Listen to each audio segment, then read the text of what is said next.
Hey guys, for this video I'm just going to do a quick review slash discussion of a 3DS game that came out last Tuesday, and that is Code of Princess.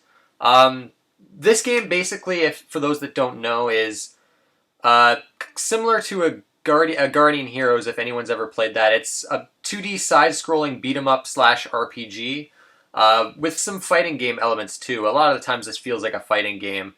I know last Tuesday was a pretty big day for releases. I mean, we had XCOM, Dishonored, a few other games, a lot of really well-reviewed games, and I hope this game doesn't get lost in the shuffle. I hope a lot of people pick this up because I really recommend this game. I think this is a great game for the 3DS. It's not my favorite. Uh, Mario 3D Land I think is still my favorite 3DS game, but this is a phenomenal game, and I'll go into why that is. Um, the story in this game is I'm not going to talk too much about the story. It's really not that great. Um, the characters are excellent though. Really funny, charming characters that you'll meet along the way. Um, I chose Solange as my character. You can choose between four different characters to play the campaign mode in this game. I went with Solange. She's the more kind of soldier fighter type character that just suited my gameplay style more. Basically, the game has a few different gameplay modes. You have your story mode, which I just finished not too long ago. It takes around 4 hours. It's quite short, but it didn't need to be long considering this is a beat 'em up RPG. You have a free play mode that unlocks levels that you've played through the story mode, and you can play those levels with a whole bunch of different characters. This game has a ton of different characters, and each one plays entirely different from the other. Each character has their own moves, and it's just that's part of the fun of this game is trying out different characters and seeing which one is more enjoyable or and for your play style. Um, then there's bonus missions that you can unlock that are basically these time. For most of them that I've seen are time based, like killing certain enemies or bosses or surviving for a time limit. The time limits on the bonus missions are quite strict. The story mode plays out kind of like the bonus quest modes too. You basically go through a list of missions, which that's probably my main complaint with the game. That kind of thing works well for this game in particular because it is a portable game. This game's excellent for pick up and play sessions because you can do like a couple missions at a time, put it down. But I think I was hoping for more of like a traditional beat 'em up game where you go through different stages from left to right, fight bosses at the end of the stages, and kind of progress through the story that way. This game's more set up in different kind of missions where you'll kill a few enemies in arena type environments, or survive for a time limit, or kill a boss, and that's pretty much it. The gameplay itself is similar to Guardian Heroes. I haven't played Guardian Heroes, but from what I've seen in gameplay videos, this looks pretty much identical. You've got three planes that you can switch between, the front, the middle, and the back. You have your different combos you can pull off. There's a burst mode where you can regain health while you're through the burst mode. It wastes MP. You can do all sorts of attacks with the burst mode added, and you're more powerful.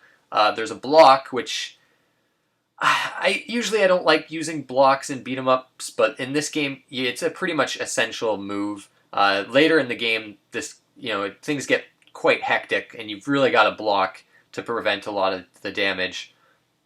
You level up, after each mission, you earn experience. You level up. You can buy equipment in a store, and you can, find equipment on the battlefields.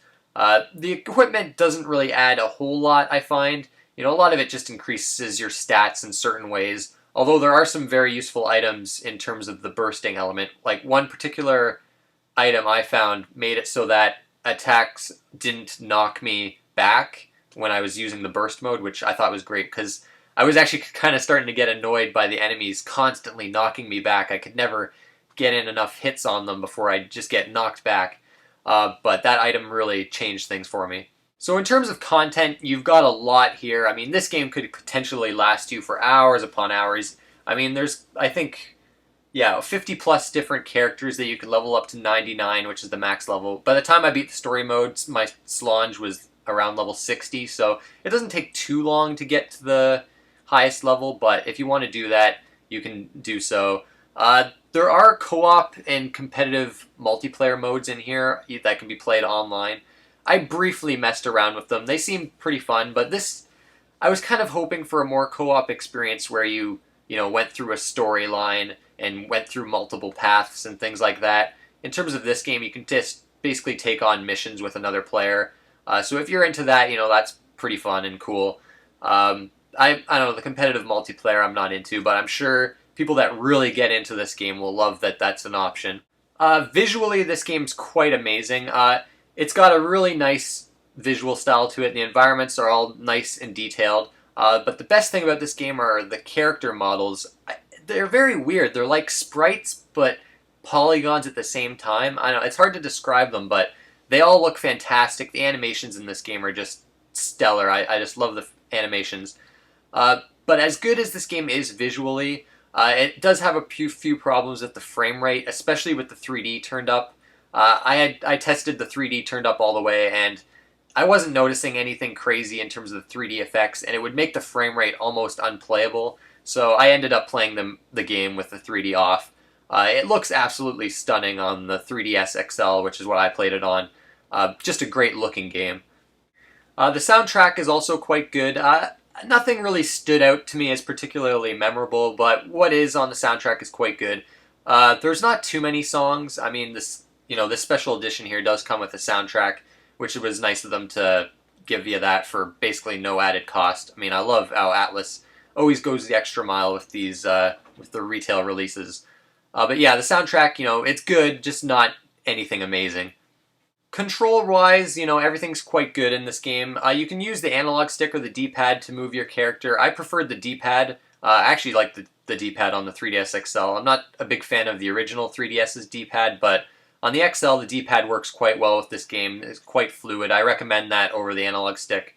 The controls aren't too complicated. They're very easy to get into.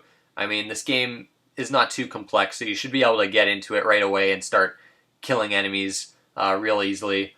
But yeah, I think that will about do it. I really recommend this game. It's quite a good game for the 3DS and definitely one of the must-owns for the system. I quite enjoyed it. So overall, a really great game. My only complaints really are the frame rate and maybe the style of game. I think instead of the pick up and play type style of this game, I much would have preferred the story mode to maybe be a more traditional beat 'em up style where you go from level to level, killing bosses with maybe some alternate paths. I think the co-op would have been more enjoyable that way too. But other than that, I think this is a fantastic game overall and definitely worth owning if you have a 3DS. Anyways, guys, that's the review discussion of Code of Princess. If anyone does want to try the co-op or versus, I'll leave my friend code for my DS in the description box, and we could perhaps play sometime. Thank you for watching. Rate, comment, subscribe, and I'll see you guys later.